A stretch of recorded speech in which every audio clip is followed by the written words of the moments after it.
இன்றைக்கு எத்தனையோ திட்டங்களை நம்முடைய முதல்வர்கள் இன்றைக்கு கொண்டு வந்திருக்கிறார்கள். எல்லாரும் கல்வி பயில வேண்டும் என்பதற்காக ஊக்குவிப்பதற்காக பல திட்டங்களை இன்றைக்கு தமிழகத்திலே கொண்டு வந்திருக்கிறார்கள்.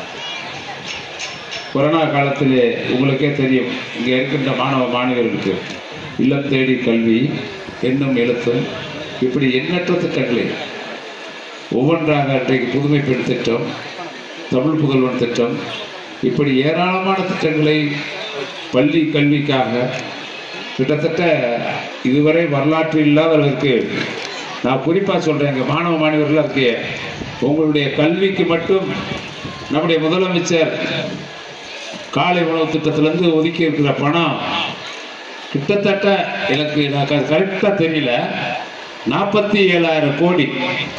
குறிச்சு வச்சுக்க, மனசில் குறிச்சு வச்சுக்கணும். நீங்கள் 47,000 கோடி கல்விக்காக ஒதுக்கி இருக்கின்ற ஒரே முதலமைச்சர் இந்தியாவில், தமிழ்நாட்டின் முதலமைச்சர் தளபதி தான், வேறு யாரும் கிடையாது.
அதனைத் தொடர்ந்து மதிப்பிற்கு மரியாதைக்குரிய ஆண்டிபட்டி ஊரக வளர்ச்சி முகமையின் திட்ட இயக்குனர் அவர்கள் சிறப்பு செய்வார்கள்.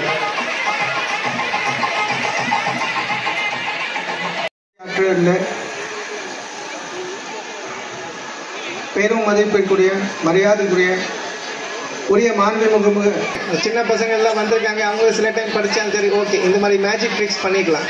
அந்த மாதிரி எல்லா டைப்பு எல்லா ஏஜுக்கான ஒரு ரிட்டையர்மெண்ட் கூட ஆயிருக்கீங்கன்னா, சின்ன வயசுலேருந்து படிக்கிறீங்கன்னா எல்லாருமே புக்ஸ் படிக்கலாம். எவ்வளோ படித்தாலும் உங்களுக்கு அவ்வளோ நல்லா ஒரு நாலேஜ் வரும். And knowledge is power.